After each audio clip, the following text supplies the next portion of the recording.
Good morning, East Texas. It's time to rise and shine with the sun. The Grant Saline Sun. Right here on BZTV. Grab your coffee and come join the fun. Welcome back to Hump Day. It is the middle of the week, and it's time to sort of, I guess, kick into gear for the weekend as it approaches and shrug off the Monday that's probably haunted your Monday and Tuesday. So, hey, Corbin, do me a favor. Drag that out of my frame so I can watch my... You got a little... See what I'm talking about? Katie? Yeah, you have the... how you upload a image thing. It's drug into the frame. Yep. Come here and look. Well, no, I'm talking about what I see. Hang on, guys. Technical difficulties. Yeah. You never know what's going on. That's not on the stream, though. So okay. As long as it's not on the stream, because it's sort of right over our advertisers. And Mr. Howard Bell over there, we see from about his chin down. We want to thank him over at Goosehead Insurance. Try to get that out of my way, though, Bubba. It's annoying me. But anyway, so there we go. I can see the full screen again. So as you can tell, we're shaking off the Monday that's just tried to haunt our Wednesday morning show. We started off the day, or I started off the day with a pebble in my shoe, and I had to deal with it because it would move just right. And then when it would move, I wouldn't know it was there, and then I'd start to walk, and it would get on my nerves. So that tells you how my day started. I'm hoping that this show is going to turn it around. I guess let's go ahead and let's rock and roll into some smoke signals before we get into this really saucy topic Katie's brought to the table.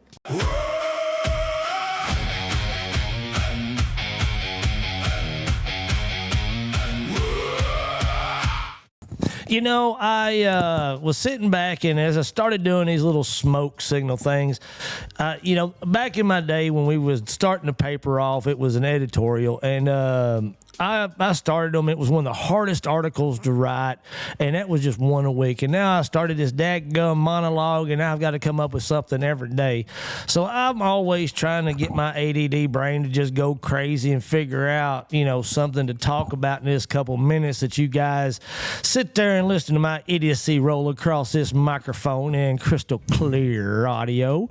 But, last night I was sitting there thinking, and actually it was about this morning while I was up, I'd sit out outside and watch the stars so I don't wake up the wife while she gets her last few winks before work. And it come across to me, I've got a cousin named Diane Lynn, and I know I'm going to butcher it, right? And then her son, Logan Kraft. And they have always been into Bigfoot hunting, and they've been Bigfoot enthusiasts. And I've always chuckled, in the back of my mind, because you don't want to turn a Bigfoot guy mad at you, especially one that's bigger than you. And Logan's quite the size and quite a few years younger. So you don't laugh out loud, but you take little jabs here and there. And you know what?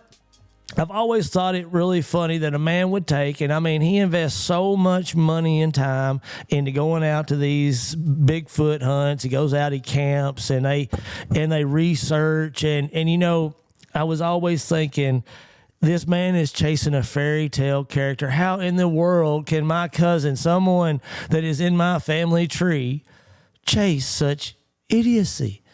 And then I got to thinking, guess what, guys? I'm no different. I am on the endless search for the honest politician. When we sit there, speaking of, hold on just a second. I got him right now. Mr. Logan Kraft, you're on the show right now. Are you watching? Well, I'm mowing. Well, I was just telling everybody how you was a Bigfoot enthusiast, and I said I'd always chuckle and make fun of you behind your back because you sat out there and chased a fairy tale creature. But you know what? I want to apologize to you right here in person on the VZTV morning show. You're on the mic, sir. So anyway, I just want you to know I'm sorry because I made fun of you all them years for camping and chasing after Bigfoot, you and Diane Lynn. But I realize you and I are one and the same because I am on the endless search for the honest politician. There's rumors that they're out there. They said they've been saying that we've caught buzzy visions on the videos. But have we ever really met one in the wild? Have you met one in the wild, Logan? Not yet. The closest we ever got is Thomas Massey. So. Well, there you go. So therefore, I owe you a big time apology. I'm doing it right here in public. Not only are you the one chasing something that may be obviously an elusive, honest creature now that I realize I've been doing the same hunt. So I apologize to you right here in front of my audience of 2 people. Well, that warms my heart. It makes me a happy person today. Well, I'm glad, and I'm glad this is going to be archived forever. This is a bonding moment of our family, and I hope we can be stronger for it, sir. I think it healed all the wounds that I have suffered for the last 5 years. Well, I am happy to know that we're moving on in harmony, sir. Enjoy your mowing, and thank you for calling into the show. You still have him on the phone. Ask him about a Waffle House update. Hey, Corbin wants to know about a Waffle House update. Have you bought your first franchise yet? No, but I actually am at some point supposed to go and meet the guy that owns all of the Waffle Houses on the Mississippi coast. I mean, when you talk about Waffle House enthusiast, I mean, you see a man drinking wine and he swishes it around in his mouth. That's what Logan Kraft does to Waffle House Dr. Pepper. I'm just telling you, to him, fine dining is a Waffle House pancake. Can you blame him? There is no restaurant chain more American, more patriotic than Waffle House. Look, you want me to tell you the secret to their success? They sell BERT. Hiring people. No. They sell BERT's chili. Enough said. They sell Bird's Chili. Hey, have you heard the Bird's Chili song? I have not. I will have to look that up. Okay, because that's something everybody needs to know is Waffle House has their own record label. They make their own music. There's a song called Bird's Chili. You know what? I think Bert and VCTV and Bert's Chili and Waffle House need to hold hands together and make this world a better place. They do. All righty, Logan. Thank you so much for coming Tell on. your wife we said hi. Yes, sir. Katie said, tell your wife that he ain't got a wife. That's his mama. Oh, that's right. Yeah, that's right. Y'all. I got Jessica. Oh, yeah, y'all went off in Don't a hate low. on Jessica. Well, no, they didn't get married because I didn't know what they got married. I forgot they announced it on Facebook. They went off and got. She used that common law loophole. Oh, I thought y'all might have got wed by Bigfoot or something. No. She still has to find Bigfoot before that happens. Oh, okay. Well, I thought, y'all went out on like a camping thing and then y'all come back and she said y'all are married. I thought maybe Bigfoot, y'all found the ordained Bigfoot or something. Turns out he was not ordained. He just told us that. Fabrication. Man, we all fall to fraud sometime in our life. Mm-hmm. Anyway, brother, I appreciate you calling in. We'll talk to you later, man. Yes, sir. See ya. Bye. See there? Live and in charge. So that even made my smoke signals better. And I don't think there's nothing better to say. Harmony has been reached in the FITE household, FITE Craft household. So we are all on the hunt. So I will tell you, keep your cameras peeled. If you find an honest politician actually working honestly, take a picture of it. Send it to us. Be sure it's 4K so we know it's not fabricated and not AI. We'll see y'all later on the other side. Let's get to the headlines for today. So, we got a call from Sheriff Bridger yesterday saying that there was about to be a press release that was dropped. And there was a big one drop. Mr. Lance Plant got himself caught in a little pickle up around Dallas County, it looks like. And if anybody doesn't know, Mr. Plant was the maintenance director at Martins Mill ISD, and so found himself in the headline yesterday. And this, I didn't do this in the smoke signals because I just want to say this, guys. It shouldn't be dedicated to 2 minutes because I could sum it up in less than 2 seconds. If you're a feller that is finding yourself with the urge to do anything like this, Take yourself to jail. Take yourself to jail. Tell somebody, don't do it. Now, this guy is, again, presumed innocent until proven guilty by a court of law. He was taken in on a Dallas County warrant. We do not know all the details. So before we go there, I want to get that out there before we get to saying that we trying to try and judge and execute somebody. We ain't trying to do that. And we are a praying group, and we do pray for even the most vile of criminal that they find a salvation, because their eternity does not have to be the hell that they've lived on this earth. and the hell that they've distributed on this earth as well, because everywhere they go, they leave harm in the wake. What's really sad is, guys, it's becoming more and more, and I'm not talking to I'm talking to the men out there. Now, I know that there's women that get in trouble for that, and I'm not excusing that. I'm not bypassing that. I can't talk woman to woman, but I can talk feller to feller. Yeah. And I'm telling you right now, fellers, it's more and more common that I put this crap in my paper, and that means somebody gave in to something. I don't know how you got there. I can't even imagine the first footstep that took you in that direction. But I'm going to tell you right now, if you're watching this channel, just know if that's the route you choose to go, don't be surprised and don't get mad at old Bert when your face winds up right down there at the bottom of the screen. Because the damage you have left on the young and defenseless is something that they will take years and years to overcome, if ever. Yep. You are the adult. You were the one that was supposed to protect, and you were the enemy. Now, if he's innocent, he's innocent. I guarantee you there's somebody out there that's guilty of it. It is too common for somebody not to be seeing this on Facebook, YouTube, on the app, somewhere. I don't care if you make $1 million. This man had a good job in a community and was probably well liked among the district. This has hit home close to us. I'm not going to go into details, but recently found out that the ultimate betrayal was done to somebody close to our family. Someone I knew personally that walked around me that I never saw coming. They probably never saw this coming. And they're real good at it too. I mean, well, if you look, his warrant was out of Dallas County. Mm-hmm. And what I've sort of found out over the years, what's really common is, number one, they'll either go out of the county to do it so they don't get busted, like probably what his mind frame was, or they'll attack the person at home they think they got control of and they can shut up, which is what I'm talking about in my close circle. No. So what I was talking about was that the people who do the things like this, they're just really good at, manipulation, and they're narcissists is what they are. They're just really good at controlling the narrative. Any man that will sit down with a child at any point and make any maneuver that he would make in a bar to a woman his own age, then I'm sorry. Now, like I said, I pray for repentance, and I know that the Lord forgives, and I forgive to a certain extent. Mr. Phil Smith is calling into the show. Let's see what Mr. Phil Smith has to say. Mr. Phil Smith, you're calling into the morning show. Thank you so much. How you doing this morning? I'm doing great, thank you. So welcome on the air. What were you calling in to say? Well, you and I talked yesterday, and you mentioned a great veteran in the community that has a roaming museum.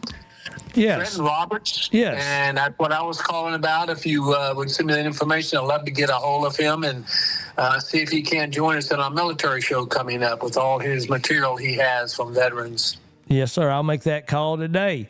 We want to say thank you for being on the show yesterday. To me, I told the family it was one of the best shows that we've done so far. Well, again, I've always felt like, I have an opportunity to talk about our veterans. I don't pass those opportunities up, but I do appreciate everything that you're doing in this community, what you're doing on the air, and being able to share these stories, these veterans that mean so much to us, and that we need to honor them every day. And it's just a great opportunity, again, to be able to go out and tell their stories. It's not mine, as I say. Well, and we look forward to not only having you back in the seat again to share your stories, and I know, like I said, you've got countless, and we want to, as I told you, hear more in depth of some of these, because I went back and watched yesterday, and I was almost upset I didn't have more information on some of them, and also you've also going to get us some of the stuff to start putting out on our channel so people can sort of watch things you've done in the past. So we really appreciate your support of VZTV, and we look forward to having you back on the show.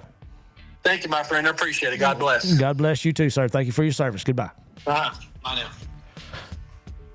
We always love, and as y'all see down there at the bottom, and I'm going to holler out to Miss Lupe over there at New Life Home Health that works with my wife. You see that number down there at the bottom, 430, and I'm going to read it slow, 252-1683. If y'all want to do exactly what Phil and Logan have just done, call into the show if you have some input. We invite everybody into the conversation.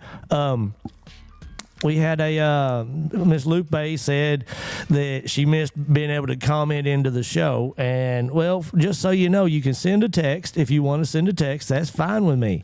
If you want to call in and just get put on, just let us know. I'm going to hold the phone up to the mic and you're going to get to talk to us. And so you're more welcome to do so.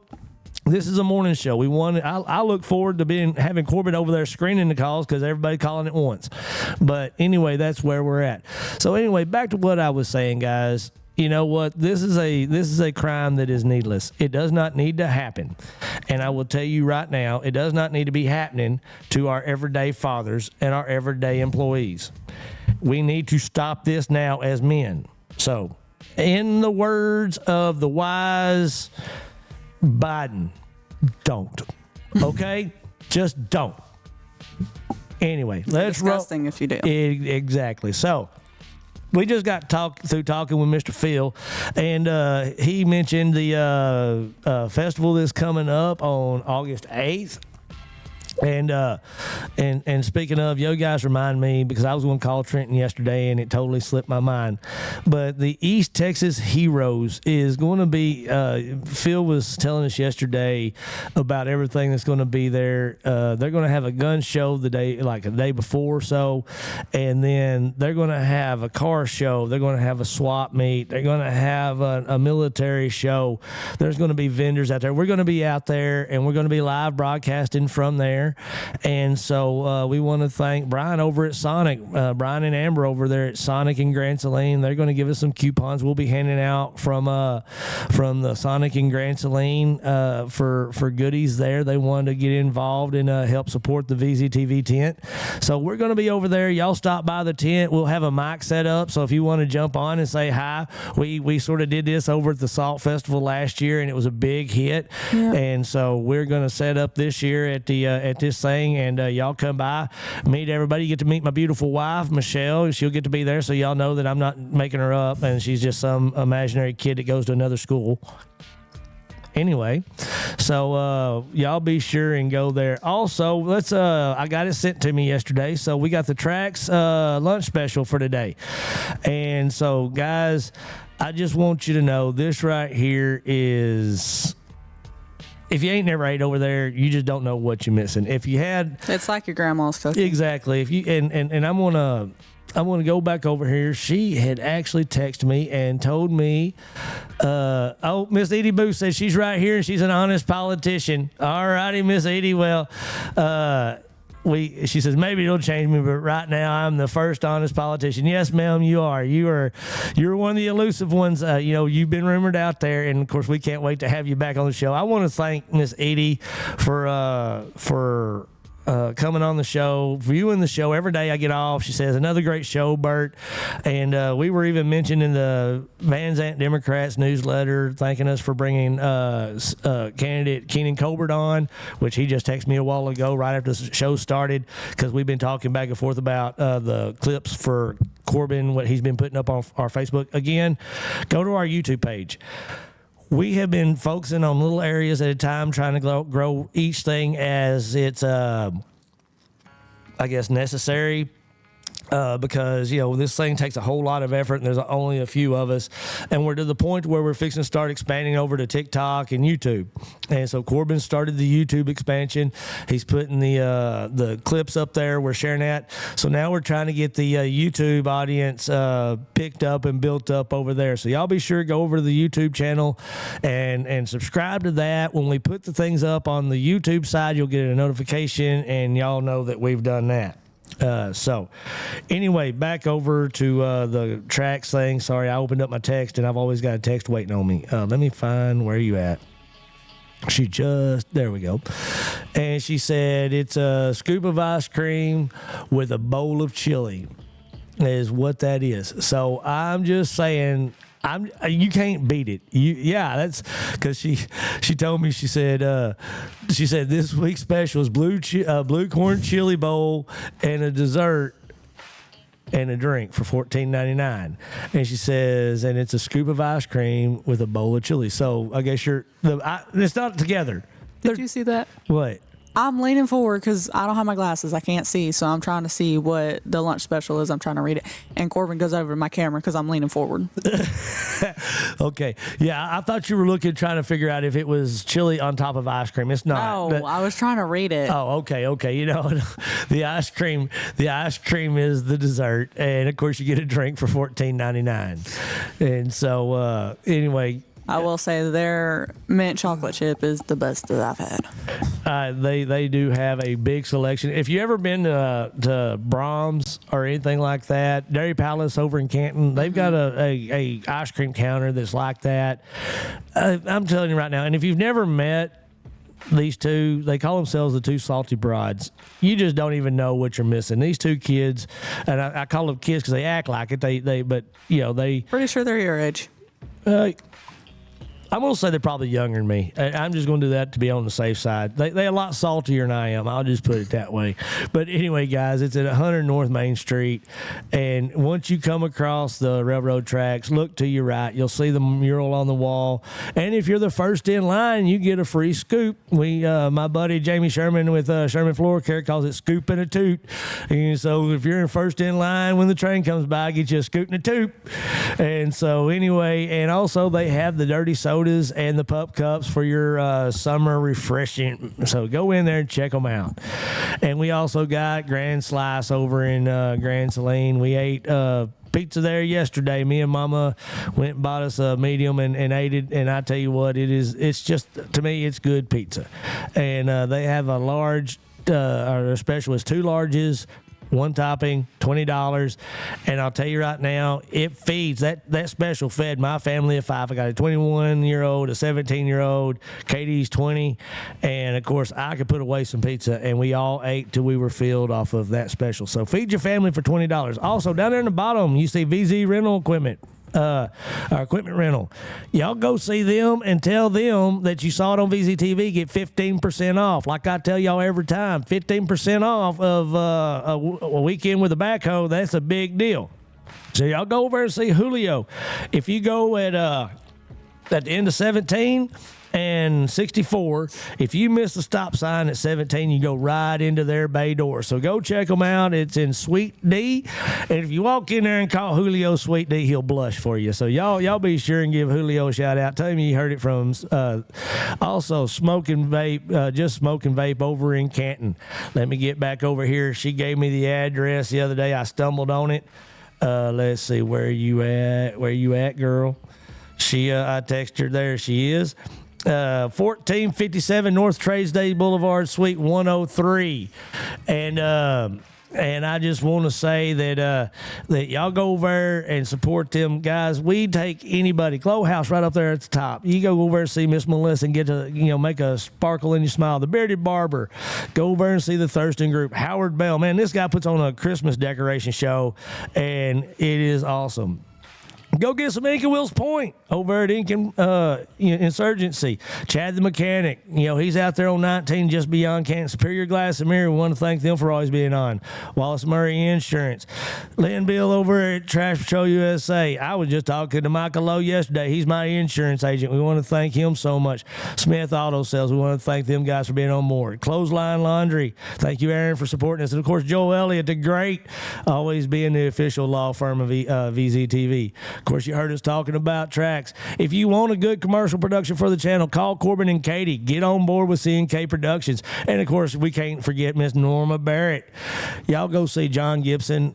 They got everything under one umbrella. They got WWJ over there with Casey Jordan. They got Total Civil Engineering and Gibson. If you need driveways, we wouldn't be here if it wasn't for Gibson and that group over there. Warner Services, AC, anything that y'all need, guys, y'all be sure and give them a shout out. Dry Creek, I got off here. We want to thank Keenan Colbert for jumping on board and supporting the show. He's a regular guest. Canton Carpets, Jeff and Brandon over there. Thank y'all so much for petting. Of course, Phil over there at Pet Guy Central. Everybody loves Phil. Leah over at Hometown Embroidery in Grand Saline. She's the one that keeps me looking sharp. Wicks and Whimsy. We got to thank old Gorby. We want to thank John David Crow for supporting us with Wills Point Ford and Wills Point Chevrolet. We want to thank them. I've already shouted out Ashley over there. Get Grants, that's Ryan Henson. We're here thanks to him, and he's always giving us a place to shoot. Care over at Magic Memories. Of course, like I said, again, Wills Point Chevrolet. Get you a new ride over there. Bobby and Tamara over at Big Shots. They were one of the first ones that jumped on board and came in here and helped us get along. So we want to thank them. Y'all go get you pals over at them. And I know there was one more that I missed in there. Of course, I want to shout out to Michael Cade over. He's a teenage friend. Of course, I want to be sure that they know it's Superior Glass and Mirror. Thank y'all. Anyway, guys, if y'all see it on this card flip over here, y'all be sure and support them. Like I said, everybody on this, they make it happen, Captain. Let's see, I want to be sure I didn't miss nobody. Okay, we sure looks like I got everybody on that card flip. On Wednesdays, I want to try to top the week off with people. I want you guys to shop with these folks. I want you guys to do them and visit with them. I did miss. I did miss. There's a whole page there because I remember Michael with Fine Line Tint. He calls. I see him all the time. So he's recently he's been supporting us for a while. Let's see. He's coming up here soon. I know. Because I was talking about Gibson and them.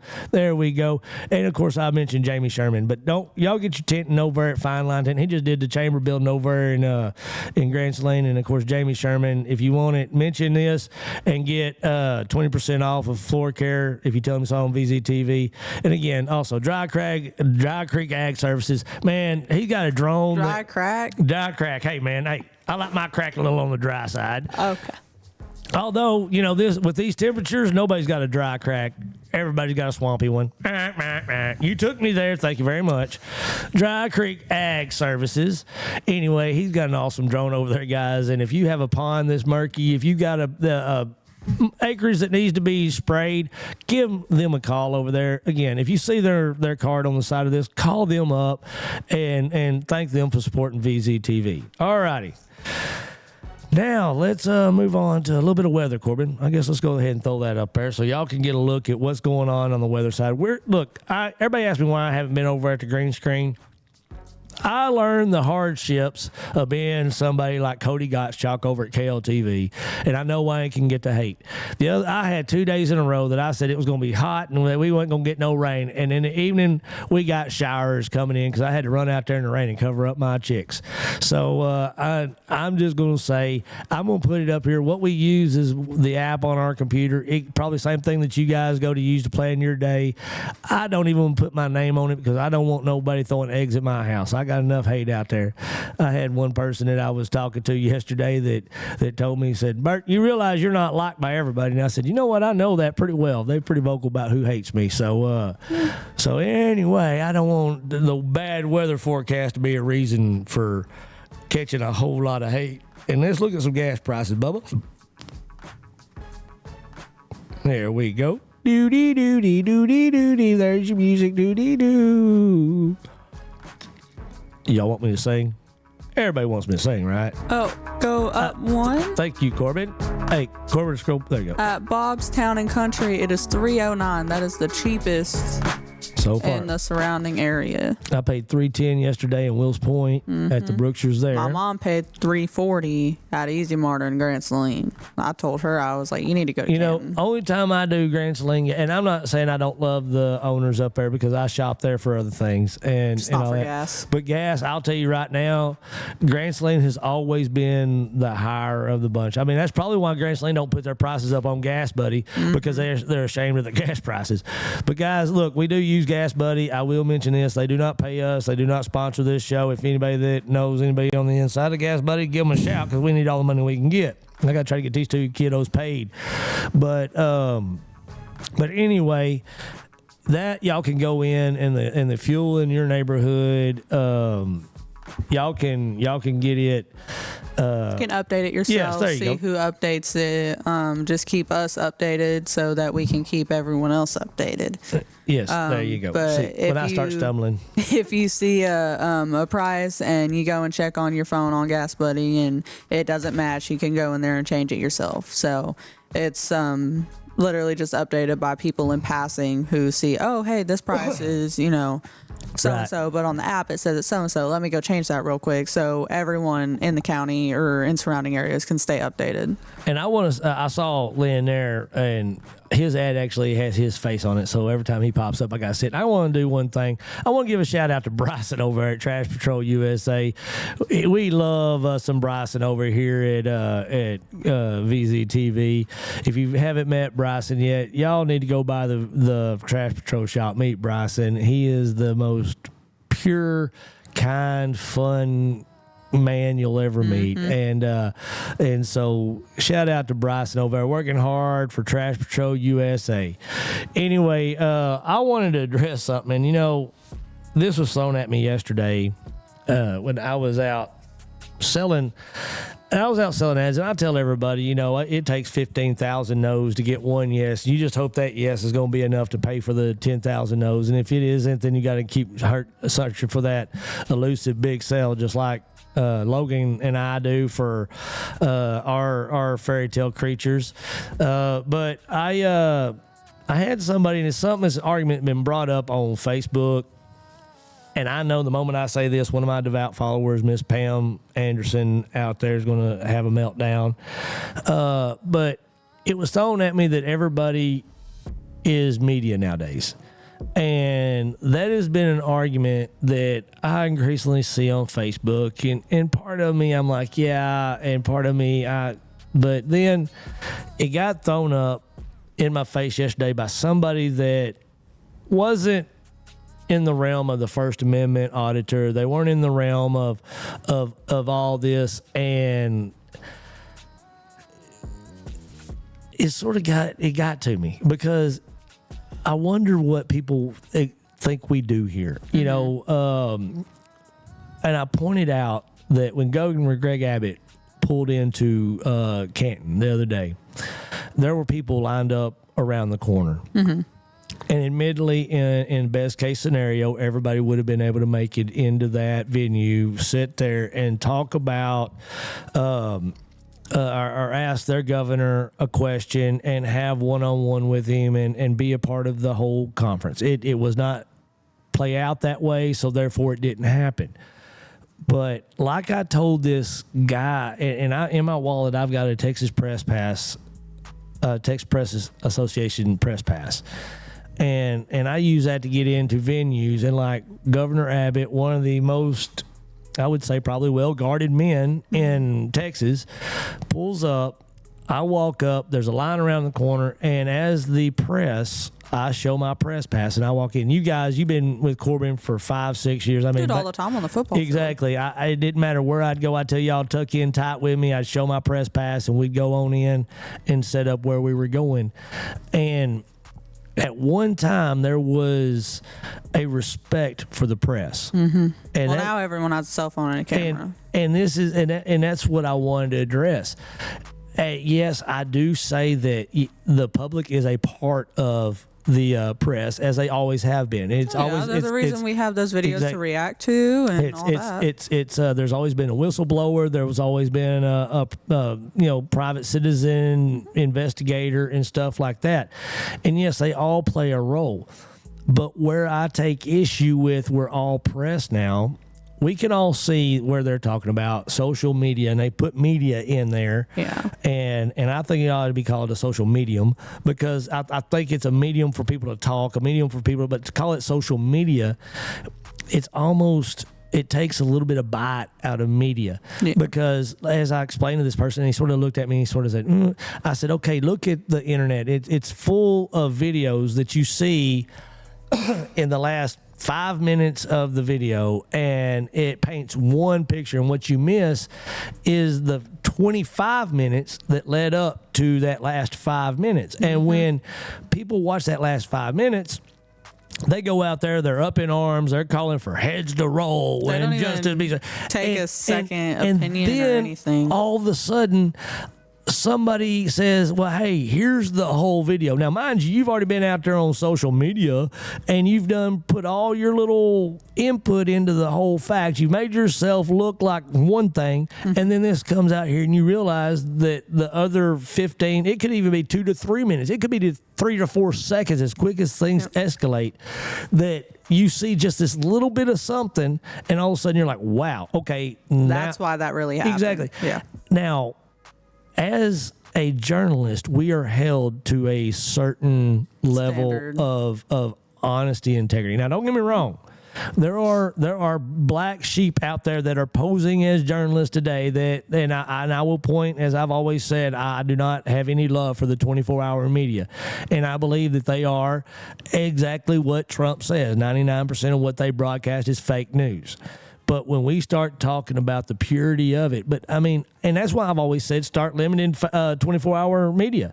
Because if we start limiting 24-hour media, then we start making them choose what they put their stamp on. They can talk endlessly for 24 hours a day, say a whole lot of stuff, and when you call them a liar, they'll point to the truth to justify the other 23 hours of lies. If we limit them, and I know it starts talking like you're limiting free speech, and I know and basically I believe it's almost a paradox. It's something that it's almost like you can't solve the problem, because if you limit them, I'm tying my own hands and my own feet. Same thing with the First Amendment auditors that come out there and act a fool on street corners and embarrass themselves in public. And yet, like I've always said, I want them to have the ability to do so, but I don't want them out there doing it, because then it starts to make people want to restrict my freedom. So if any restriction upon them is shooting myself in the foot. And so it's a delicate issue. And that's one that me and Ryan, we staunchly agree. Miss Edie brought it up a while ago. I do want Diane Lynn text me. She said she just got here. Let me see. I've been getting blown up. Okay. Yeah, she said, I just got here. Was in a meeting. Oh, sorry, girl. Well, no, I just brought up. You can ask Logan. He actually called in, so he can give you the scoop of went down. We was having a little bit of fun on the talk show this morning. And, oh, okay. Corbin's got the video loaded up. Thank you, Corbin DeBourbon. He's always back there watching and keeping up. And like I said, when I tell you guys what I do on here, I babble. That's all I do is I get on here and babble. And these guys, they're the ones. During football, he sings. And during football, I sing. And if you do not good, but you do it. You do just right, and I'll sing again.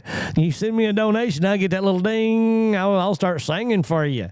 And I got some chords now. I just let you know they haven't been discovered yet, but I got some chords. But anyway, so Katie wanted to bring something up, and it was a news article that sort of struck her fancy, and she said, I want to do this. She's done the research, and you know what? We're going to roll and let her introduce it. It has to do with it's House Bill 1232, and what state? North Carolina. And it was introduced, and it had to do with abortion. And of course, you know us, we don't shy away from the hard topics. Yeah. And honestly, I don't know. That's one that hasn't been talked about yet on this show specifically. Yeah, and so I don't know how this is going to go. We may walk out of here, we leave in 2 separate cars, and that's probably a good thing. I don't know this younger generation and something, but basically, like I told them too when we started building this channel, I said I want this channel built for your generation, because the generation I was trained to write for and my generation, we're on the way out, just like we told Keenan, me and Ryan were sitting here. I know certain topics, like when I would talk with my Nana, we would talk about things, but she was totally against talking to other people or me about politics. It was taboo. Mm-hmm. So there are like certain topics that you don't talk about. So like certain like politics, abortion, like women's issues, all that are considered taboo for that generation, and so they were never talked about, whereas our generation talks about anything and everything. Oh yeah, most definitely. And what's really back in even times, I've heard about it in my dad's time, which is 60s. You know, I was born in 75. Yeah, my nana was born in 65. My dad, I think he was late 50s maybe. Anyway, they would get pregnant, and girls would get pregnant that day, and they would take them and usher them off. You know, back in the Wild West, you know, they would hide them and stuff like send that. them away. And you know, as we evolve now, you know, we got girls that graduate high school with a baby bump or almost with a a term. kid. You know, they've got EMT standing over there with a stretcher waiting for this girl to just start going into labor at any moment in time.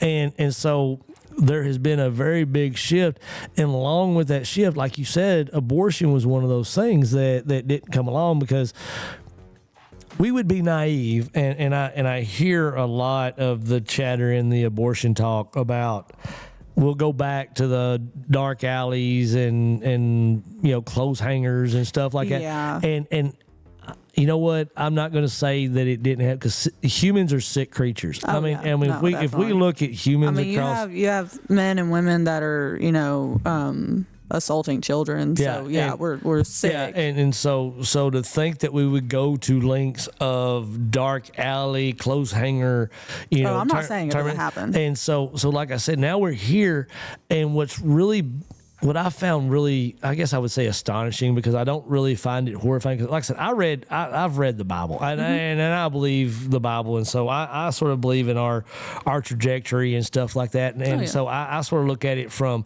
that, guys. But at one point in time, people would use, you know, rape, incest, and stuff like that, the extremes, you know, something like that. And now you've got people that are actually out there. Are you going to take care of this kid? And, you know, they've gotten to where the conversation is even to where what they would say in secret. Now, even the argument for abortion has become like, we'll say it out loud. We'll say it on the 24-hour news media. You know, I watch these, because it's popular now, this man on the street type deal, where these kids are getting a bunch of clicks by being Republicans or Democrats and walking up into protest from the other side. And I see it mainly on the conservative side, where they'll have the Democrats protesting, and then the Republican will walk up in there and start asking questions, and they'll get pushed around and beat around, and all of a sudden, oh, I'm a victim, you know. Yeah. And of course, you know, I'm a little bit more of a, yes, they're right to be there. Yes, I applaud you for having the guts to go in there and expose things like that. But if you get popped in the mouth while you're in there doing it, you know, I'm sorry, you can't come out playing victim. I mean, laugh it off. I mean, You knew what you were walking exactly. into. Don't go in there and start, you know, to me. And it's the same thing for the other side. It's like Exactly, if there was a exactly. Republican protest and a Democrat walked up in there and they popped them in the mouth, they'd do the same thing, but it's the same Exactly. situation. So it's not like we're choosing sides. Well, and as I've always said, you know, I call them a donkey and a jackass. You choose which party's which, because they're both same side, two sides of the same coin. Yeah. And I'm not doing that as I'm not making a gaffe. I'm not forgetting that the Republicans are elephants. What I'm saying in my eyes as an independent is we got a party of donkeys and we got a party of jackasses. And I'm hoping, and like I said, and again, and I said in my monologue yesterday about the unapproachable politician being close to the age of extinction. I hope that is true, because literally there is no reason for a politician to walk around looking down his nose at anybody. In this day and time, there is no reason He's there for the people. Exactly. I tell everybody gets a little bit of pee-pee in their underwear when they pull up their britches after going to the bathroom, because you're human. I don't care who you are. I don't care where you buy your underwear at. You got a skid mark when you throw it in the washing machine. I mean, guys, we are human, and we need to start approaching each other as humans. Yeah. And so I've made this argument time and time and time again, until we start sitting down and talking to people in rational terms, rational conversation, rational understanding, then we're never going to come to the understanding. When we got a side that sits there and says, you know, there is no stopping when we have an abortion, and you've got this other side over here that says, well, we're not going to allow my wife just texted me, gross. At least I know you're watching, baby. I love you. Bye. Anyway, when we have a side that says you can't have birth control. You know, the only thing that's acceptable is abstinence. Well, you know me, I've preached abstinence to you guys since y'all first started holding hands and saying, I love you. I preach abstinence because that is absolutely, you know, I spent a lot of years on probation, spent 4 years on parole, and I would go in and I would be sitting down in the probation or parole officer's office, and I'll tell you right now, I sat in there with clean urine in my system, and I've sat in there with wondering if I had drank enough water to get it all out of my system before I went in there and grabbed that cup. And I'll tell you, there's two different attitudes when you sit in there. When you walk in there and you clean, you got confidence, you in and out, you ain't got no problems, your heart rate don't go up, and there ain't no worries in the world. And I'd sit in there and I'd have it in my system, and I'd just be praying he wouldn't pop me today and all this stuff. And I'm not gonna lie, you can ask my ex-probation officer, Larry Gann, still lives in the area. More than once, I gave him a cup that said, "Nuh-uh, do not pass go." So I'm just going to say, guys, in my book, if you want to just be sure you avoid all risk, all stress, all anxiety, yes, I would say that. But I also say that shouldn't be in this world. You're never going to get any sort of message across when both sides are just coming at each other. Exactly, and they're saying the most extreme things out there just to. My view, honestly, I hate that there are sides. Me too. Because it shouldn't be. We all live on the same planet. We all have to live with the choices that we make. And, you know, we're just literally fighting against each other because, oh, we're this side or, oh, we're this side. And really, there shouldn't be any because we all are under the same government and we live on the same planet. Hold on. So I'm going to go live real quick on Facebook. But it's there we go. It just causes issues. Everybody, we're on live. If y'all haven't been on yet, there you go. You see a sort of behind the scenes deal. There's me. Hi. And just so y'all know, we're on Facebook. So if y'all want, on the VZTV app. So if you don't have the app, here, hold on just a second. I'll zoom in real quick so you can see what we're looking at. I think I am. Maybe. Oh, there we go. Oh, put it up there, boy. Where it has there we go. Roku. There you go. Download the VZTV app. Fire TV, Apple, Roku, Android. If you want to call in the show, there's my telephone number. And the website, if you don't have any devices. Oh, yeah. The website is live.GrantSalinSun.com. We got Katie on the microphone over there. We got Corbin over there behind the control panel, and we're talking all sorts of issues right now. I think we're talking a little bit of abortion, so y'all come on and enjoy. We'll see y'all soon on VZTV, baby. Bam. That will be on the show forever. Yes, it will be on the show forever. But just so y'all know, what we do is we're trying to push people to our app and to our YouTube, because I don't know what the deal is, but everybody thinks we make a bunch of money on Facebook monetizations because evidently everybody in the world has figured it out except for us. We're on a wait list. Yeah, we're on some sort of wait list. It says we're waiting an invite. And so we don't know why. And what we're trying to do is we're trying to get some monetization on the YouTube, TikToks, and the app here. So that's what these ads here you see right there on the page. We're trying to get those monetized so that way we don't have to ask so many people to donate and stuff like that. We don't want to do that. But guys, it never fails everywhere I go. People say, this is something we need. This is something we love. The viewers love it. I've got the analytics. I post them all the time on Facebook. We've reached 67 countries. You know, we're amassing. We're probably getting up around 11,000 different viewers. Mm-hmm. And on the apps across the board. Guys, it's blowing up. So y'all be sure I mean, donate. I'm starting what I'm going to call, I guess you call a Founders Club type deal. I saw it done. Matt did over at Pine and Ash. And basically, the Founders Club, I can't offer discounts on anything except for ad space and stuff like that. But when you come in as a founder, basically, it's just somebody that says, I believe in this vision and I want to help y'all. And we will figure out a way to put up a Founders Club banner up behind us so everybody can see that you came in, you had faith in this. And I look at it this way: if Van Zandt County has treated you good, then help support local media, because local media is what keeps things going. And I'm not even going to say just VZTV. I want to say we are the biggest medium in Van Zandt County. Thank you to you guys. We've been working hard on that.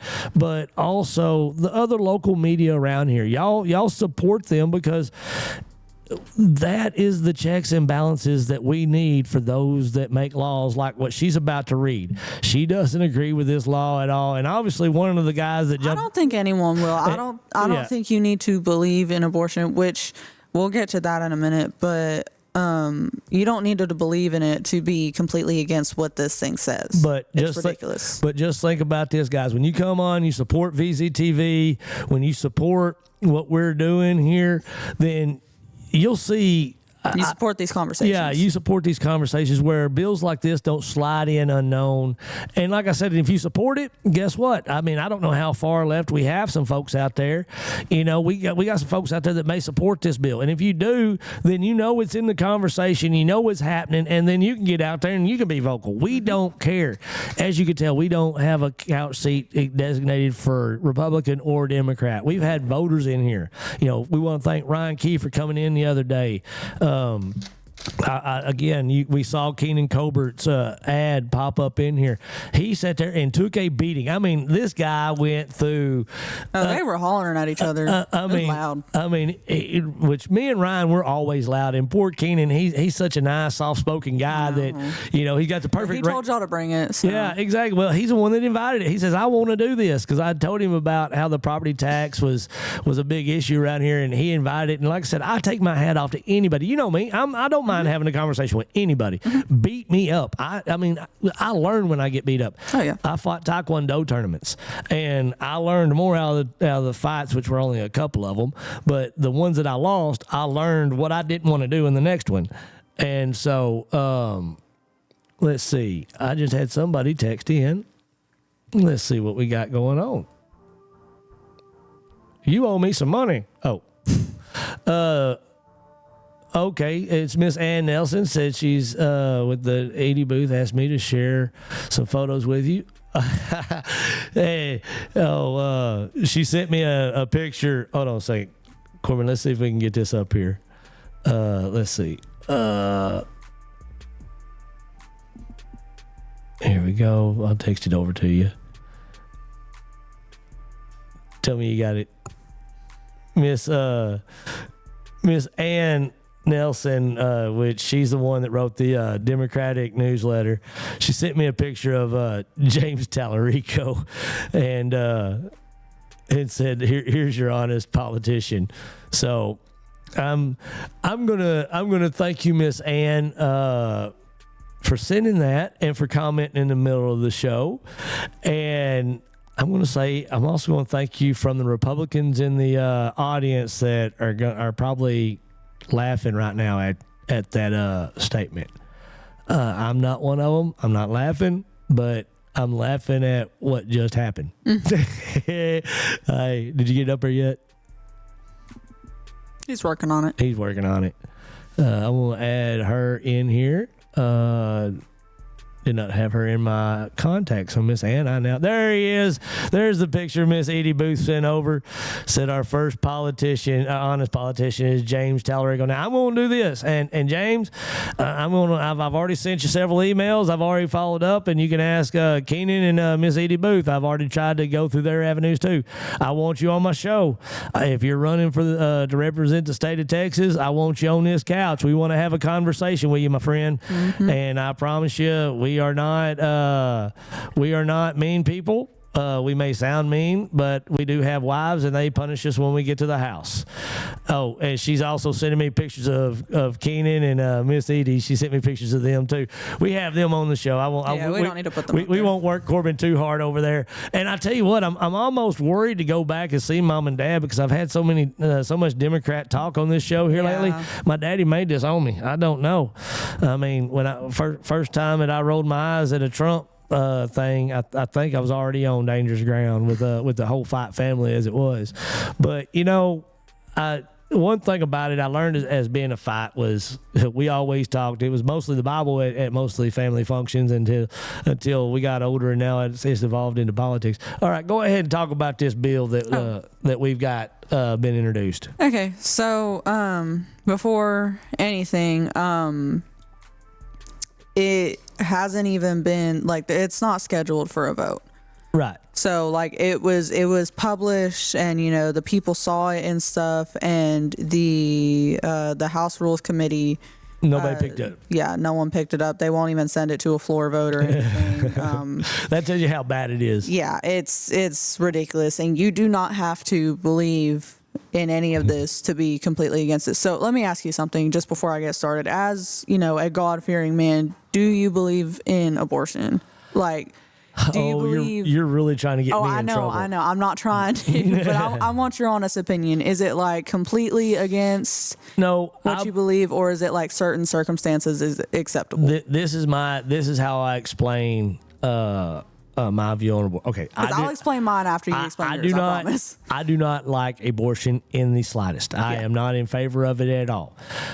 I will say that I don't believe that. Okay, I will say this. My mama, God bless her, I love my mama to death, and I believe that she should be the role model for every woman out there.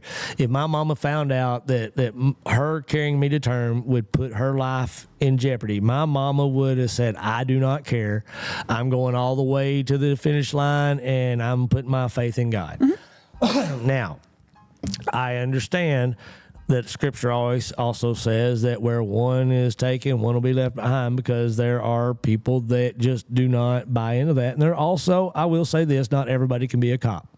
Not everybody can be a firefighter. We've all been on the other end of the hose, and we know what it takes to go in, work a wreck where you see somebody, y'all have worked a wreck of a friend that y'all knew.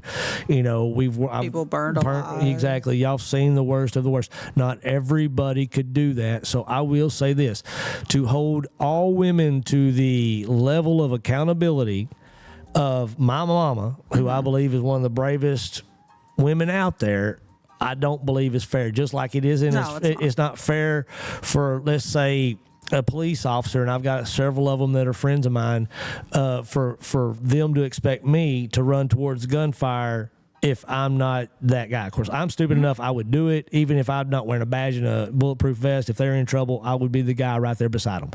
But that's just BERT. Yeah. But I don't expect everybody to do that. Matter of fact, I'll tell you this. If it was my son or my daughter, I might advise opposed to what I would, my son, if he told me he wanted to be a big city cop, I would try to advise against it, because right now I just don't. Very dangerous. Exactly. To me, that is an unregulated war zone in some areas. You never know what's happening. And so if he told me he was going to be a small town cop, there's some danger, but I'd feel a little bit safer about that. So when it comes, it's really just people on drugs. And the arguments that are brought up about incest, deformities, rape.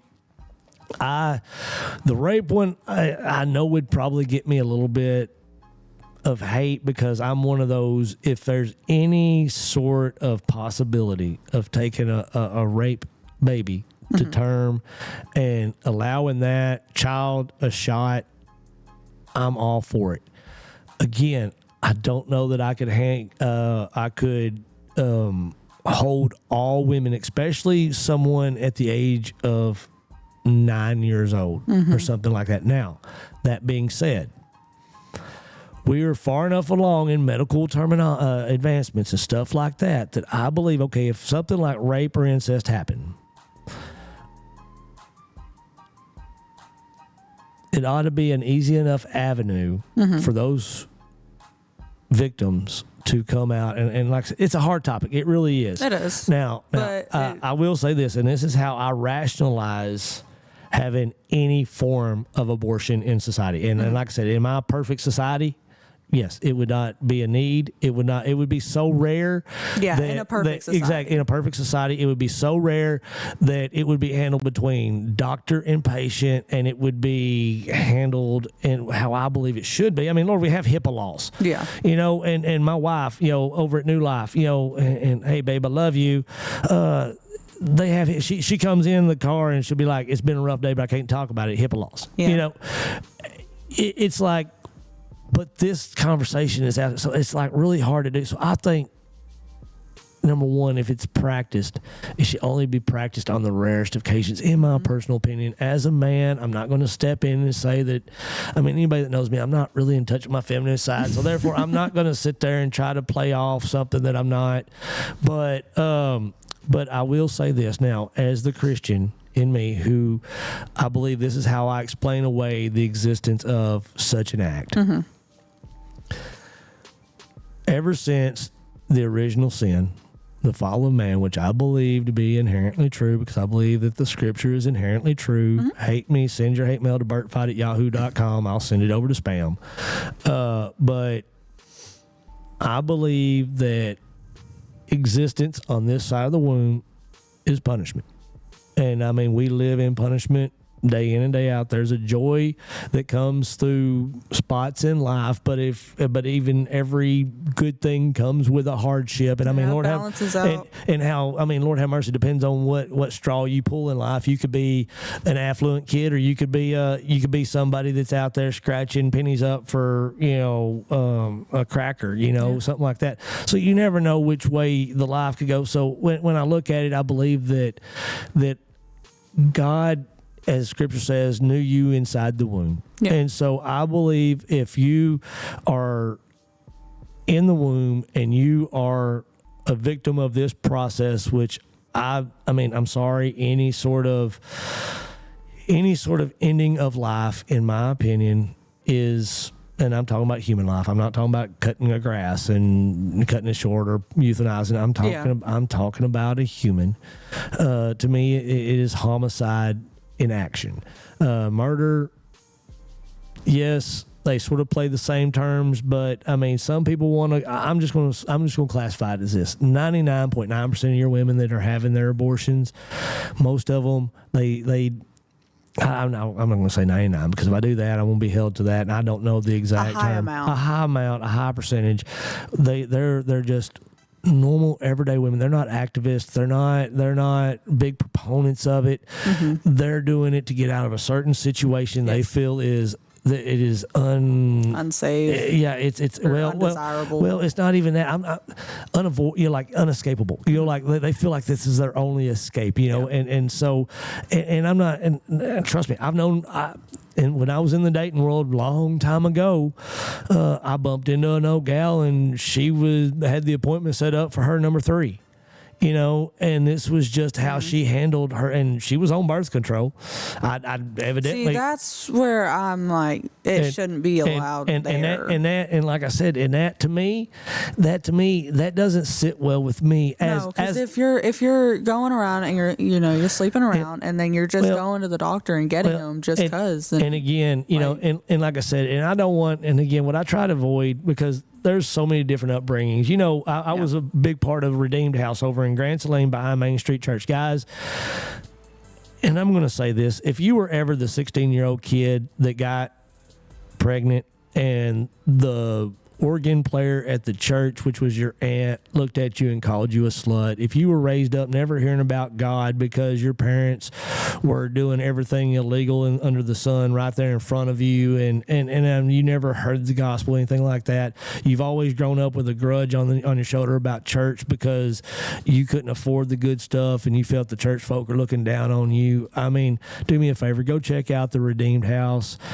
Amy Johnson over there, Amy Johnson Rivera, and Tim Malorn, they run a good study over there for people just like us. I grew up in the church, but I watched a lot of kids, talked to a lot of kids that felt that way. But anyway, so I don't want to I don't want to paint broad pictures because some girls watch their mama doing that, and some of them don't even know the difference between, their mama was the one that signed them up for their first OnlyFans page. I mean, they're like I said, humans are crappy, man. I mean, it's just we have some crappy humans out there, and I will say that if you're signing your daughter up for an OnlyFans page, then you deserve your butt kicked just like that feller that freaking was out there.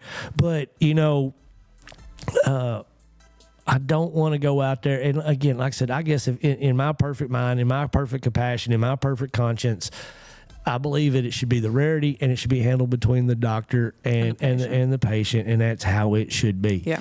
And so, like I said, really difficult. And if you're dealing with that right now and you're dealing with that struggle, I'm going to pray for you, and I pray that you find your guidance. Like I said, as a man, as far detached from the feminine side as possible, as my wife, I'm praying for you that you find the peace, because I can't imagine going through that. So go ahead. I'm sorry, we went off on a tangent. You're fine.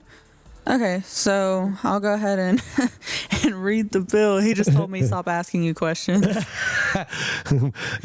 Corbin was over at Mama and Papa's the other night, and my daughter's texting Michelle, my wife, and said, he's being a BERT fight over here. He won't shut up. No. Oh yeah, no. Miss Edie sent her picture. Hold on, let's see if I can blow it up. I don't know if Corbin will be able to. My phone's pretty bright. Yeah, it's just gonna show white. Anyway, but yeah. Oh, you dropping stuff? Yeah, the stream deck. don't do that. Well, y'all got a little behind the scenes look. It's okay. Yeah, it's not gonna show. It ain't gonna show. It's fine. But so anyways, this bill, it was in North Carolina. It's House Bill 1232.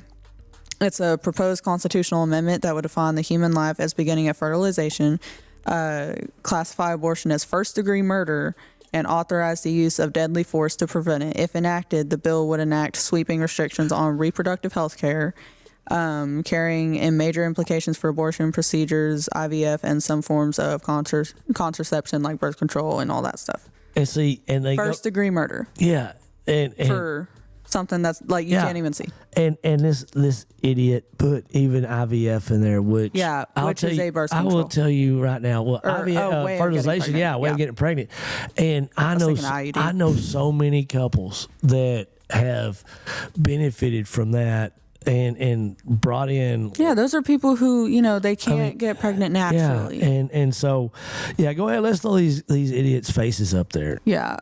So the two now. One of them, Ben Moss, I believe. Yeah, Ben Moss. He withdrew his name from the sponsorship of this bill. And then the author of the bill. The author, the man who basically drug Moss into it, but Moss made his own decisions. He said yes, so I'm not going to cut him any slack. It was Keith Kidwell. These are both state representatives of North Carolina. Tell me, doesn't that, look at that dude. Does he not look like somebody that'd put that out there? Oh, he's hardcore conservative. That's proven. I mean, and and that's what, this is where it comes to, we always throw shade, especially out here in East Texas at the left. That is right. This guy wants to make it first, and don't get me wrong. What's bad is there are people out there that would love to see that because they're so politically motivated, and I've already put my stance out there, how I feel about it. When we start trying to make everybody criminals, now don't get me wrong. You catch an old gal going out there like you 3 and 4 7 times a year, and they running in and out. They got the get your go to jail. Yeah, get your 10th abortion for free. Type person. Now don't get me wrong. That kind of person, I believe, the certain at a certain count of this procedure, you need to just get your tubes tied on the state and let's just stop this. But you know what? This is what separates me from the libertarian. I've been accused of being a libertarian multiple times, and I always laugh and say, since when did liberty become a cuss word? But this is what separates me from being a libertarian, because I can't exactly swallow the pill that as long as it's not government funded, as long as they're paying for it out of pocket, let's say Paris Hilton, who has endless funds, she's going to have an abortionist on standby. People abuse it. Yes, and that's why I say, and this is my cry out to humanity. If we can protect life in any way possible, let's do so, especially our future. I mean, don't get me wrong. I understand if you're going to make an omelet, there's going to be some eggs, and we live in a fallen society, and we're going to have this evil push.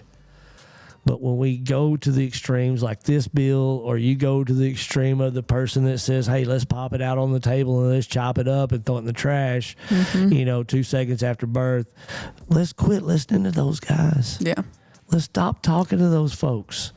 Let's stay to the middle, guys. Where does the carpet start to lose its strength? At the phrase on the end. Let's stop listening to the phrase. There's single threads. The core of the carpet is where we need to be ruling our legislation and bring them back to the center. What else did you have on that? You said you had some other things. Oh, I'll read the bill out to y'all. There you go. And if you want, we could probably post it in the comments under this video when we put it on Facebook, so people can see it, or just post a picture of it on the Facebook later. But this is, you can find this on, I think it's North Carolina General. It's a website. I'm not too sure. I can't remember where I found it, but it's on the North Carolina States page. But so it says, it is a matter of indisputable scientific fact that a distinct and separate human life begins at the moment of fertilization. As such, the new human life is recognized by the state as an individual person entitled to the protection of the laws of the state from the moment of fertilization until the moment of natural death. Any person who willfully seeks to destroy the life of another person by any means at any stage of life or succeeds in doing so shall be held accountable for attempted murder or for first-degree murder, respectively. Now, this is where it's kind of like no one should agree with this. Any person has the right to defend his or her own life or the life of another person, even by the use of deadly force if necessary. That's what caught my ears when you read it the first time. From willful destruction by another person, the state has an interest and a duty to defend innocent persons from willful destruction of their lives and to punish those who take the lives of persons born or unborn who have not committed any crime punishable by death. So, a capital crime. Yeah. Well, like I said, you're going to shoot a woman that's walking in the door about to get an abortion. When you kill the woman that's about to get the abortion, you're killing the baby. Yep. What sense does that make? It makes none. The baby that you're fighting so heavily for cannot survive without the mother. And they're wanting to imprison these people. How are you going to imprison? Say they go to have an abortion and they fail to do so because someone calls the cops on them before they get there. They take the woman to jail, baby, because they'll get arrested for attempted and murder. Puts them in, and like I said, this is where I just, like I said, some of these arguments, they don't make sense. And like I said, and when I guess I could poke fun at this. In some manner, like I've already disclosed, I'm not a feminist. I'm not nowhere near my feminine roots. My wife always calls me a pig, but I am. But I for women's rights, but I'm not a feminist as in, the very aggressive. Yeah. Like, oh my God, you need to, and it's just like they're doing a lot for a lot of nothing. Even to the point where you get them, they don't have a man in their life. Yeah. We don't need a man. Like, we don't need a man. We don't need a man. Mm-hmm. And they're wanting to adopt a child. Both of these are biological females. Neither one of them are producing the right thing to produce from what they do consist of, which is eggs. Yeah. So to sit there and say we don't need a man, we want to adopt a child, and then they adopt a child, and if they don't need a man, then why are they for abortion? Like, why are they that for was abortion sort of like them. I see a lot of these people that are screaming about abortion, and But they don't like men. Exactly, and I'm like, well, can't get pregnant this without a doesn't man. really bother you. Matter of fact, It doesn't affect you. Well, and I laugh because when you see a lesbian on TV. We don't need men, blah, blah, blah, blah. And they're sitting there and they're raging against the machine and they're raging for abortion rights. It's like, listen, you don't even need one. Well, let's just go best case scenario. What kids are the ones that'll wind up in abortion if the conservatives have their way? It'll be the kids that were going to get aborted, but now they can't. They're going to be carried to term. They're going to be dumped into the state system and all this stuff. Which the state system's already full enough. Well, yeah, well, that too. But then you get someone out there that is a lesbian couple or two men, and they're sitting there and they're for abortion. Well, guess where their pool of choices for babies are? It's in the adoption pool. And if you go out there and start aborting a whole bunch of babies, then you're not going to have a deep pool for for y'all to go out there and adopt. So this is sort of an anti-productive argument on your side. I mean, but I take that about as much I guess to heart as when I sit there and hear a guy that's going to the club every night and he got gold chains, big bling on his watch, and and he starts arguing for abortion. Well, you know why he's arguing for abortion? Because the old gal he hooked up with last night, he didn't want to put on a condom, and now he won't. She's calling him up, and that's why he's wanting an abortion. So no more am I going to take his word for it either. Yeah. So I wanted to bring something up. Let's go to were you done with that pretty much? Oh, no, there's a lot more. Oh, but no. Go ahead. I want to bring this up. I just saw this. It was posted on Goings On in Grand Saline about 24 minutes ago. And a local resident in Grand Saline, and I was getting text about it last night, but I had not got any sort of page or anything like that, so I couldn't confirm or deny. But it says that a local resident, Allie Kendall, and she is kin to Tara Macbeth over there at Salt Liquors, and who's a big sponsor of the show. Allie's been on the show a couple times a year or so ago during basketball, I think it was, or baseball. Anyway, it says her home burnt down this past evening, and anybody, they're always willing to help our community. Yes, they are always involved. They may have asked for donations. Wait, let's see, but that's not what our community is about. We always take care of our own when they need. They are currently staying in a motel the next week or two until they find a rent house or figure out what's going on with the insurance. They do have insurance, but it's beginning. Okay. Anyway, guys, y'all, number one, go to Goings On in Grand Saline. There you go. Corbin's got it pulled up. Y'all go to this and check it out. If y'all feel led to support this family, please do. And if you, even if you don't feel or have the means to support them, please pray for them, because we went through a house fire in 2019. It was bad. We were put out of pocket for a while. Thank goodness our house wasn't a total loss. So anyway, you guys be sure and go check that out. Help if you feel led. Anyway, sorry about that, Katie. I felt like throwing that out there because I didn't want to bypass it and them not get that out there. So y'all go help the Kendall family out, please. Okay. All right, go ahead. Okay. So the charges. Let's just talk about those real quick. I don't understand why, and so I'll make my stance pretty clear on this. I'm not for abortion, right, at all, unless I have exceptions. Unless you have been assaulted, raped, and because I'll just say this: I have been through stuff concerning assault.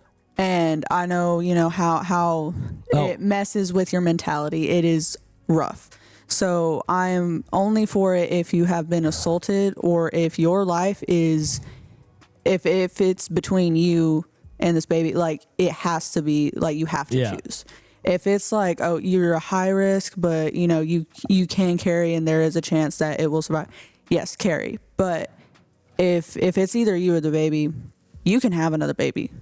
Right. That baby can't have another mom. Right. Like you only get one life.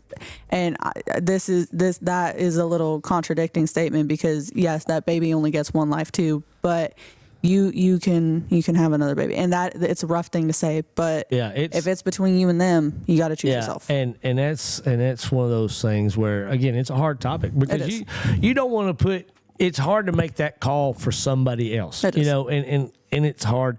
Now, I'm not talking about just, again, somebody that says, you know what, if I get a kid, I'm going to have to go from eating T-bone steaks and eating out every night to, you know, possibly eating a hamburger helper twice a week and some red beans on Friday, you know. That's not a reason to get one. Exactly. We all started off that way. But I will also say this, you know, the reproductive rates have declined in America, and I'm afraid that if we keep going on, we may work ourselves into into perilous times if we don't start seeing the benefit of spreading our seed and expanding our families.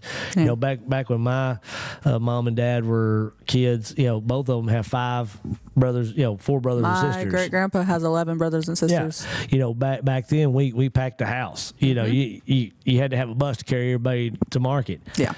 But now, if somebody has one kid, you know, it was me and my brother. You know, we were just he and I. So when I got older and I started planning my house, my plan was to have 2 kids. You know, at first I was like, have 2 boys because that's what I was used to. But honestly, when we found out that Corbin was the boy, I was so happy that I had a boy to carry on the FITE name that when everybody asked me about Brayley, I said, I don't care. I'd be happy with either one of them. And it was honest. And of course they gave us Brayley, and don't hate on her. I love my baby girl. She's a toot. But anyway, all right, go ahead. The deadly force thing. That's. You know what? I believe, I'm going to go on the record, guys. I believe we ought to start arming our fetuses with AKs. Oh, yeah. I mean, give them a Rambo, you know, so they can fight back against the mom that's pro-abortion. So, I mean, baby Rambo coming out the womb. I mean, can you imagine that? Yeah, they need to be, or how about Chuck Norris? I don't mess around. I don't mess around with the spirit world or nothing like that. But if any of y'all watching out there that do, maybe we can get Chuck Norris to go into each womb and teach these babies Taekwondo, so they have a fighting chance. No. Oh, okay. I'm sorry. No, but I do think that the charges. So you can be charged with attempted murder and first-degree murder, and then say you're assaulted, and in some states that your assailant can you said ass twice. Your assailant can he has parental rights. He's the biological father. He automatically gets parental rights, and I will bring that up in a minute, but which is obviously ridiculous. But him or his family or anyone related to the father or anyone who knows that you don't want this baby can stop you with deadly force. Well, and that is funny. Anybody related to it? Because okay, let's say you got a kid and he's out there, he's running rampant. You don't believe in abortion. You do not believe in your heart in abortion. Your boy's a jerk. He goes out here, he does this, he gets busted, he goes to prison, and you find out that his victim is pregnant. And you, as the grandparent of that child, even though the situation around that thing was totally unpleasant, totally unjust, and violently wrong, find out that there are people out there that would make the argument that is their bloodline, and I'm telling you right now, like I said, it's weird to think that there's people out there that will make it, but you see it right here. This guy, I mean, it's just like I read something the other day about a sperm donor, and he found out that his kid, I can't remember what it was, but he decided, I guess he had a stroke of conscience or something like that, and went back and tried to seek out rights to this child when he had signed everything away. I mean, you hear about it with mothers that okay, I'll sign the adoption paper and stuff like that, and before it's born, and then it goes to term, it's delivered, they hand the baby over to the new family, and all of a sudden that mama's like, wait a second, I shouldn't have done that. Yeah. Anytime we start talking about the family, it's difficult. It is. Especially when you start talking about government intervention inside the family. Because it's nothing against the family, but the victim, they have to live with the fact that happened to them, and they have to live with the fact that a baby came from that situation. So every time they look at their baby, they're going to think back to what happened to them. Well, and I've had, my daughter, of course, it was a debate, and she's a little me. So she was back there with a couple of her friends, and one of her friends popped off and said, so if Braylee got pregnant, you'd force her to carry it to term. And I'm like, I wouldn't force her. I mean, I would never force my daughter to do anything to that extent, because I am not my daughter. That is a major life change, too. I am not my daughter. Well, number one, I am not my daughter. No. Now, would I encourage her to carry it to term? You bet. Would we be in church every dadgum Sunday? Now, I will say this. If she went out and fiddle-diddled with a boy on her own volition, it wasn't rape, it wasn't some sort of you made that mistake. Made that. Now that's absolutely totally different situation. Absolutely different. And I've told both. Well, you've even been there with the talk, because I like to make y'all blush a little bit, but I want it to sink in. That kind of situation, totally different. I would manage that on a total different scale, and I still hold enough coins in the balance to know that I can make sure that situation is handled appropriately. Now, but if she came in a rape situation, somebody roofied her or something like that, that's a total different situation. Number one, I'd be in prison, because you already went. You have some experience. Exactly. I tell everybody that I say, I now have a TDC number, so I don't have to wait as long for my phone to kick on. I learned that, in there. But no, I would not be, with clear conscience, be able to force my daughter to carry a child. And it may make me less conservative. It may make me, my mama may be sitting over there calling me an idiot or whatever. But I personally just could not force something like that on my child. That being said, before the decision was ever made to go terminate that pregnancy, we would take every single avenue out there to make sure that my daughter knew not only the emotional strain it was going to take to terminate a pregnancy, because it is not, unless you it's have... not a light situation. Exactly. Unless you're just a callous person, something like that serious ought to take a toll on you. Make you feel guilty. It literally should bother you less to cut your finger off than to abort a child. You got 9 other booger pickers if you cut a finger off. You're ending a life, and we can argue if it's potential life or if it's actual. I believe personally it's actual life. Exactly. I believe it. It's just like when I plant corn. People make the argument, that it's not, it doesn't feel anything, or it's not alive until it has a heartbeat. It has a heartbeat at 6 weeks. You don't normally, like from what I've seen online and from personal stories, you don't find out you're pregnant till like between 2 weeks and a month. Yeah, and it's even harder than that, because where you say it's a heartbeat, there are those crowds out there that, or cardiac event is what it's called. And what's really bad is there are medical professionals out there that sit in Senate hearings that will make the argument right opposite of what you're saying. And like I said, and that's why it's so, people will buy what supports their stance. Yeah. So like if you got somebody, and then the people listening to them, they don't do any research. Exactly. They believe what they're told, and then they hear something that contradicts that, and they're like, "Oh, I'm going to believe this person now because it sounds better." I'm just going to put it this way, and anybody that's ever had a garden, and Phil made a comment that he does a gardening class. I mean, the man's busy, and But let's say I go out there and I plant 2 rows of corn. And I go out there and I plant 2 rows of tomatoes. And I go out there and I plant 2 rows of okra. And I go out there and 2 rows of jalapenos. And then all of a sudden, my dogs get out of the yard and go over in that garden area and they start digging up everywhere that I've just got done planting stuff. It could be 1 day after, it could be 10 days after, it could be 15 days after, it could be 2 months after. I'm going to run out there and say, stop it, you're killing my garden. Because that garden that had potential to grow at one point in time now has 0 potential to grow into a harvest. I do not like change. Now, you can feel how you want to about abortion, but I am tired of softening blows. I am tired of trying to make something sound like ice cream. Sugarcoating it. Exactly. I'm tired of, here's ice cream, and you get a hold of it, and it's cough medicine.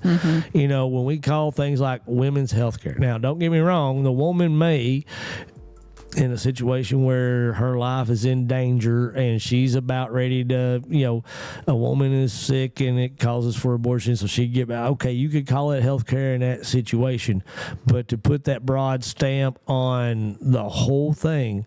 Now, you can call it women's health care if you listen to what I said a while ago, where it's handled between the doctor and the woman, and it is on such a rare occasion that it is literally affecting Unheard of. Exactly. Well, it's affecting the woman's health. Yeah.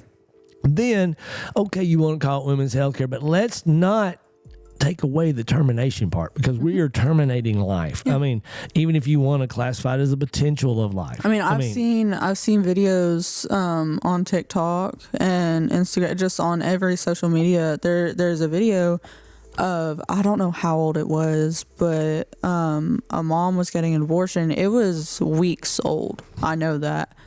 It was well past a month. I can say that for sure. Once it's to a point to where they can't go in and just take it out how they normally do. I'm not sure how the whole procedure works, and I'm not going to get into it. I don't have the stomach to look into it. But it was the sonogram is what I saw.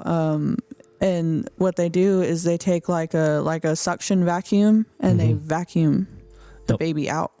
I was like, how can you live with that? When I lived in Tyler, there were protesters outside. There was an abortion clinic up there. I mean, not Tyler. It was Dallas. I was working for the phone company up there in Dallas, and it was Meadow Road. There was a clinic up there on Meadow Road, and they had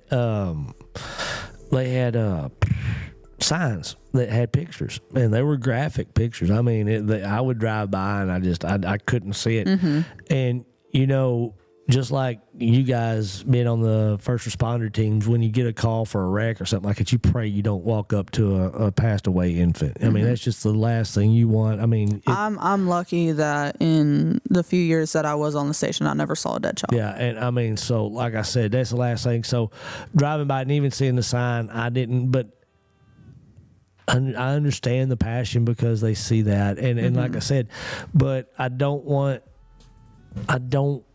know. Like I said, I unfortunately, I think it's a paradox, as I've said before.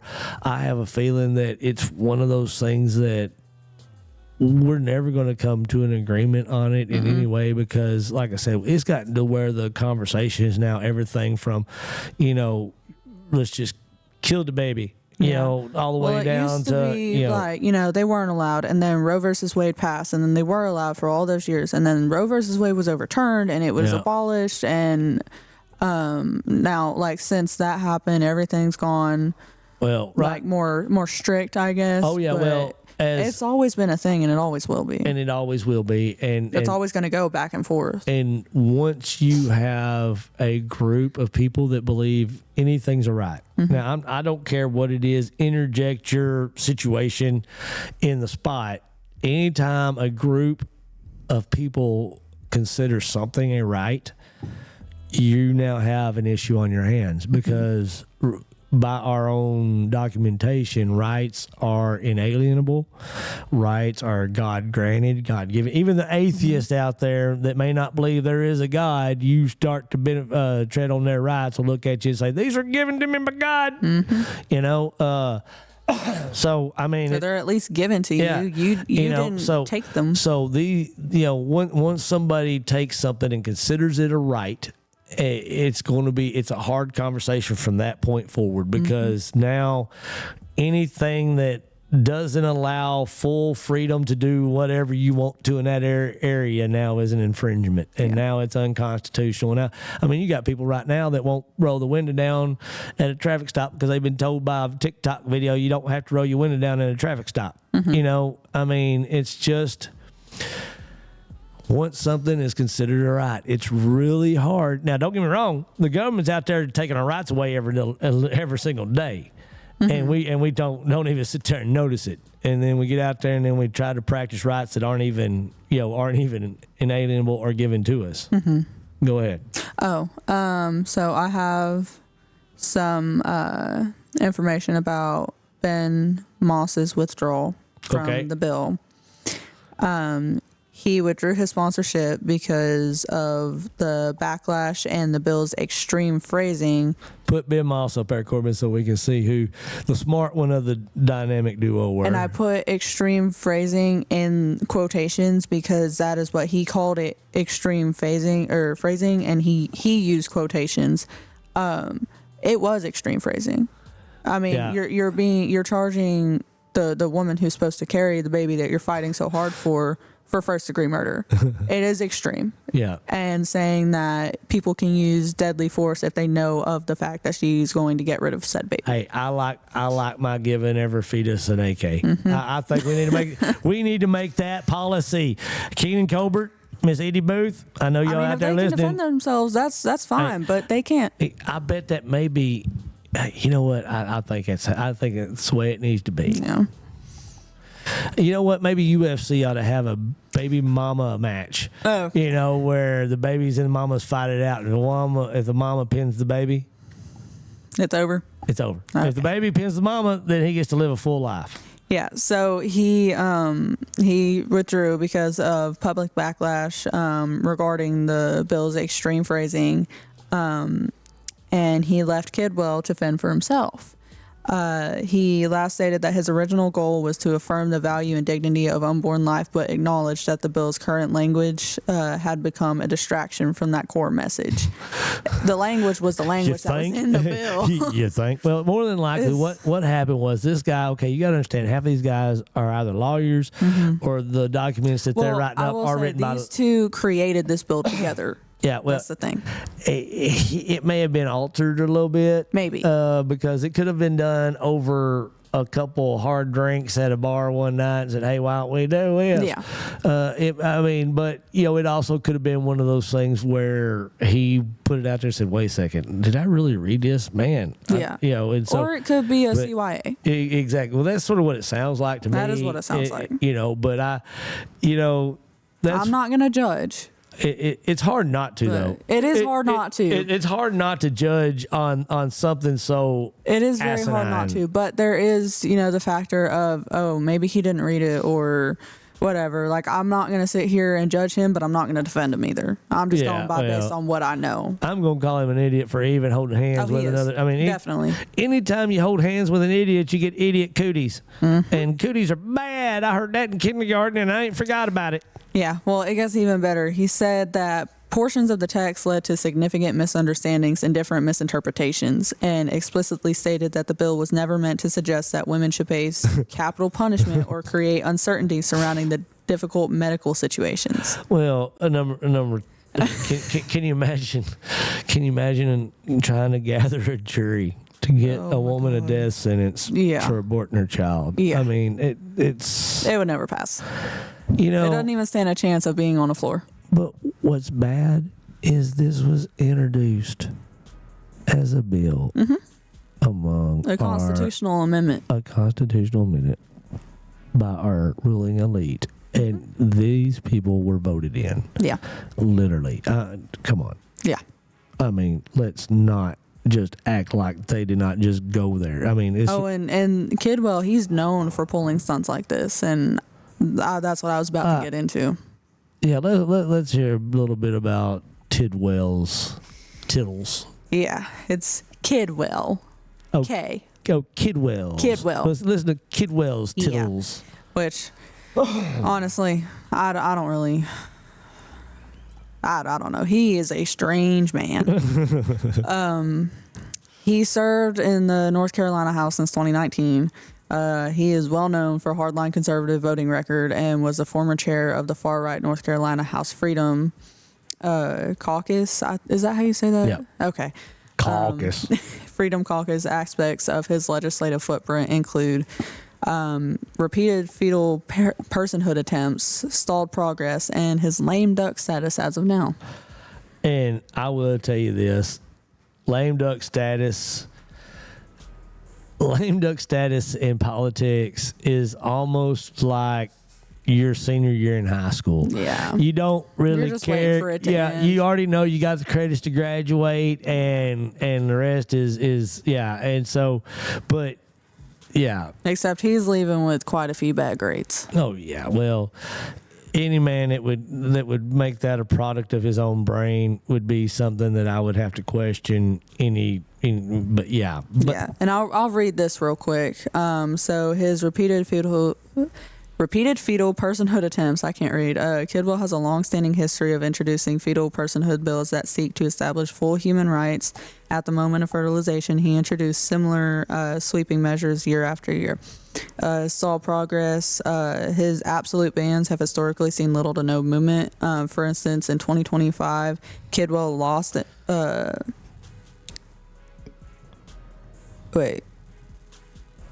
He filed a House Bill 804. Right. It's roughly the same thing as what we just read. It didn't pass. It didn't go to a floor vote. It just got swept under the rug.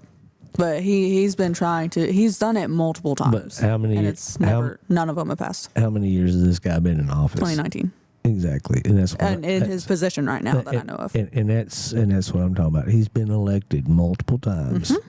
And this guy's got a track record like that. Now, if this is not a freaking example of what I've been saying about not going to the poll an idiot, I don't know what is. Yeah. It's people don't do their research and they're just voting for who looks the best in their that eyes. and this guy's probably got an extremist funding group that has carried him in there, have some baked in votes and all that stuff.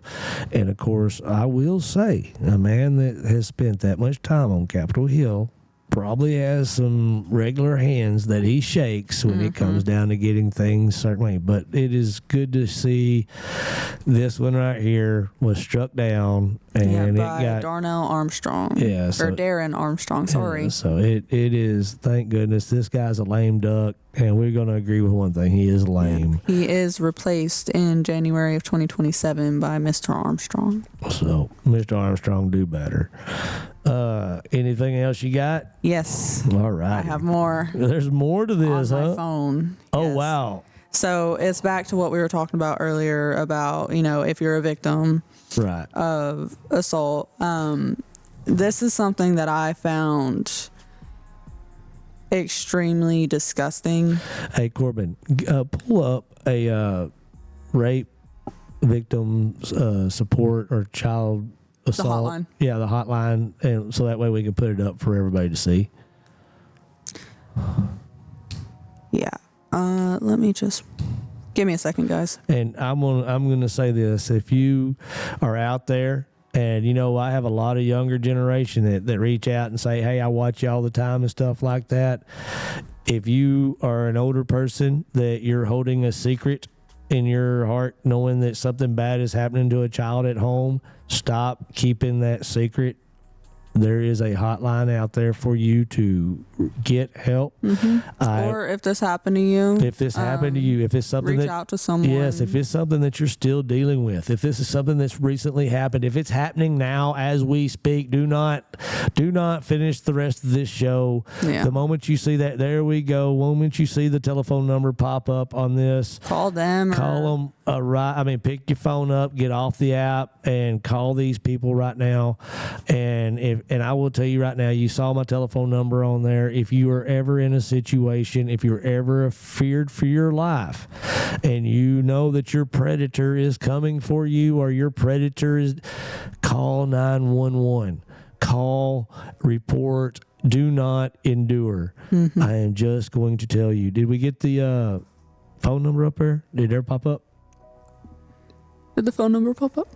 No. I'll read it out in a minute. There we go. She'll read it out. Go ahead. But so yeah, I found this pretty disgusting. And if you've gone through this and you need someone to talk to, call the number, or I've been through similar situations. And if you just need someone to tell, hey, I'm not doing okay, and just need someone to listen to you, you can call my number.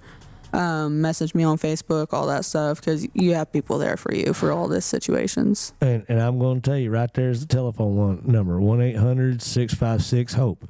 Do not hesitate. Do not hesitate to report. I will tell you right now, this is sort of a sore subject for me because, like I said, it's just recently been hit home. I've been rolling my eyes for years, been sick in my stomach for years because I see it being a crime that we put in the papers day in and day out, day in and day out. It's like it never stops. There's pages that are dedicated to these kind of arrests. If you in every arrest, like I always say, for every arrest, there's at least one victim. And the time that they get versus the time that a robber gets is there is definitely I want to almost say an epidemic that's going on, and we need to figure out how to address it and how to address it effectively, because I'm telling you right now, I mean, I've never been one of the extremists that said, line them up and put them down. I've never been that guy because I always believe that there's hope. But I'm telling you right now, I'm getting so sick and tired of seeing these arrests that we need to figure something out to stop this. Go ahead. You say you had something else? Mm-hmm. Oh, and you're going to be disgusted too, I'm sure. So in 30 states, a victim of assault cannot terminate parental rights, and this is something we were talking about earlier. In 30 states out of 50, they cannot terminate the parental rights without the assailant going or getting convicted. In 30 states, they cannot terminate. And that, again, we've had Richard Smith, which is the DA that's going into office in next year. He said because a lot of those, there's no witnesses. It's the predator, it's the victim, and it's a word. And it's it's really sad because I'm one of those. Because I've seen this kind of thing abused. Girl goes out, has a good time at the club, goes home with a fella because he had ripped abs, and then all of a sudden, oh no, I missed my period this month. Yeah. Oh, he raped me, and I just didn't want to say nothing until now. Yeah, and they know daddy and mommy gonna be mad. They're gonna pull out the trust fund. They're gonna do and I'm not saying that happens, but it happens. It does happen frequently. Women, and it's disgusting. Those women who do it are disgusting. Well, and yes, and we also have, and I'll say this: you look at it. It also, just like abortion is a desperate situation, pregnancy is a desperate situation. Let's say you have a girl that's in college. Her life is lined up for her. She's working on a doctorate. And her mom and dad, staunch conservatives, sent her off to the best school that they thought was going to protect their baby. And her baby finds the quarterback on the football team. He talks her into the bedroom, and the next thing you know, she's pregnant. Well, at this point in time, and I'm sorry, 19 years old, 18 years old, and you get slammed with that, and it's unexpected, and your life's about to change. Okay, your trajectory of your life just changed. I can see the desperation of someone just turn around. They don't want to kill the baby. They don't want to murder the baby. They don't want to. They don't want to do it just for that purpose. So they say, he raped me. Now, mind you, we're in a hookup society nowadays. I see it all the time where men and women talk about hooking up all the time, and they talk about it as no big deal. I mean, I remember back in the day, if you went and asked a woman her body count, she'd slap you. And so now a lot of this hookup society, they may not even know how to reach out to this person again. And so therefore it may not. But yeah. I will say those women who abuse that are disgusting because they are the reason that most people don't believe other women who it has actually happened but to. that's exactly what laws like that put in place. Okay, this girl wants to have an abortion, but it says we can't give you an abortion until you get until we have a perpetrator. Yeah. And so this guy that they had a great time, everything was fine, and this old boy, he's over there living his own life. Matter of fact, he's probably trying to get another girl's telephone right number, thinks everything's fine. And then all of a sudden, bam, he's getting arrested, handcuffed because he got a speeding ticket. Yeah. And they're taking him into jail and trying to charge him with sexual assault. And we all know on the other side of a sexual assault charge, that's not a good place to be. You got to report, you're monitored, you're harassed, you're provoked. On a list. Exactly. I mean, it is like you lose all of your liberties, it seems like. And that's if you get convicted. Yeah. Because there's another contradicting, because we've gone back and forth like, oh, this happens, but there's this. And then, but there's this. There's this one thing. Less than 5% of reported cases ever get convicted.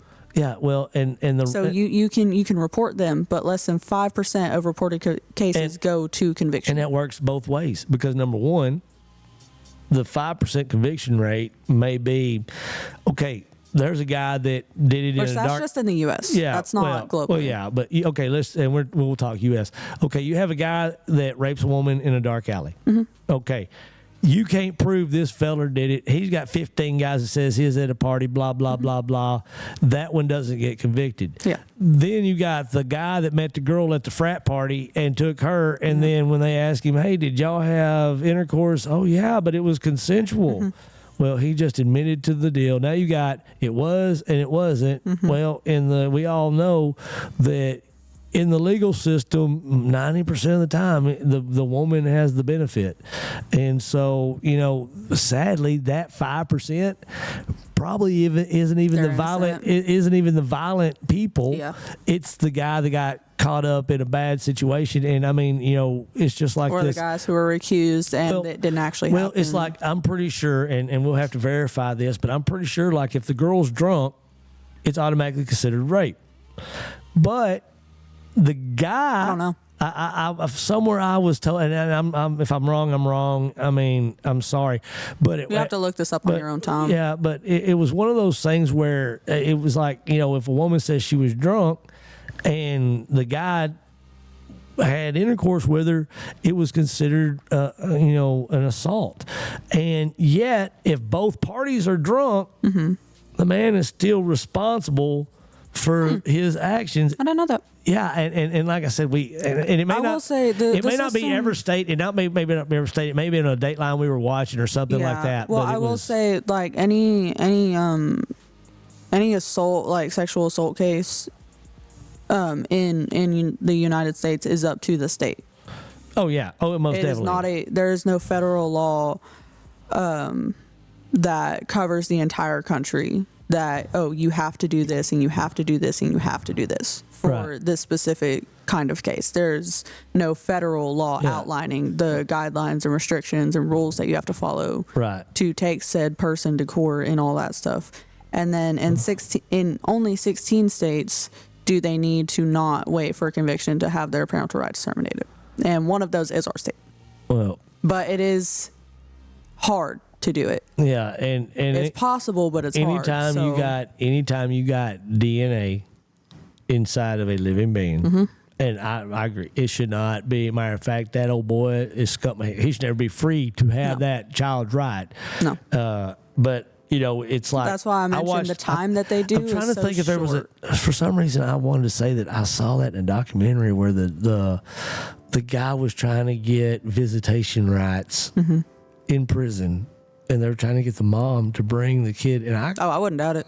And I'm trying to think that if it didn't, maybe. Man, that's crazy. But to me, that's stupid. It is. That's. But all of these laws that surround this situation are just going back and forth and back and forth and back and forth, and none of them make sense. Well, this is, like I said, and to me, that's a rough situation. That's the height of absurdity. We've got to get past the absurdity. It's just a big circle. And like I said, absurdity is, hey, I raped this old girl, I got convicted. Now you got to bring this kid to the freaking prison so he can see his daddy.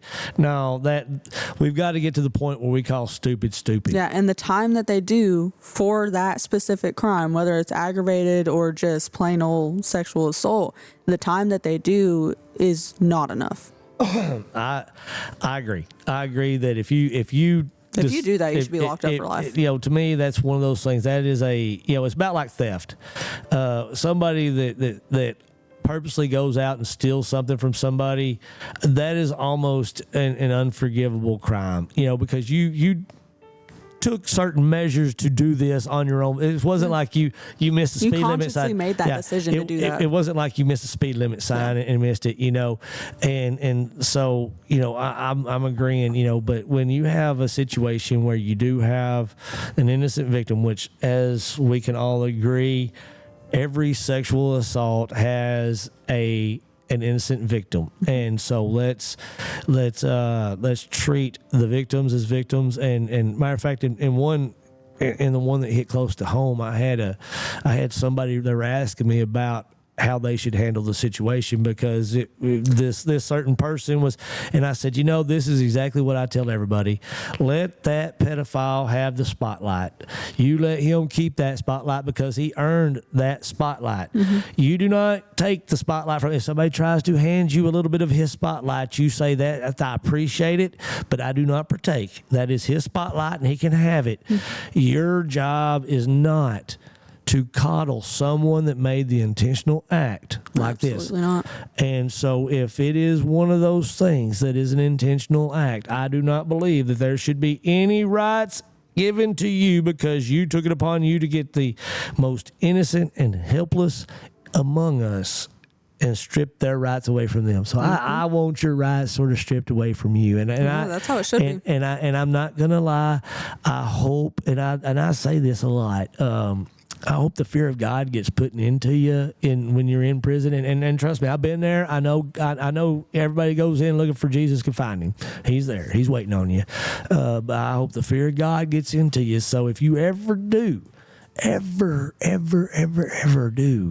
a free footprint on our soul again, you will not look at some child and think anything other than, I need to step away. Mm-hmm.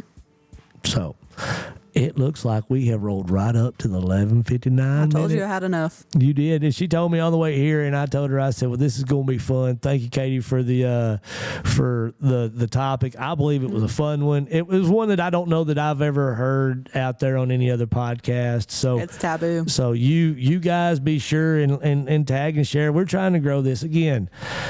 We'll be putting this up on the YouTube channel. And so y'all go to YouTube under VZTV and be sure to subscribe. Share, tell people to subscribe. We've gotten the Facebook page up to about 27, about what do you... No, you keep talking. About 24,700. It's going about 24,800 hopefully soon. We've gotten that grown.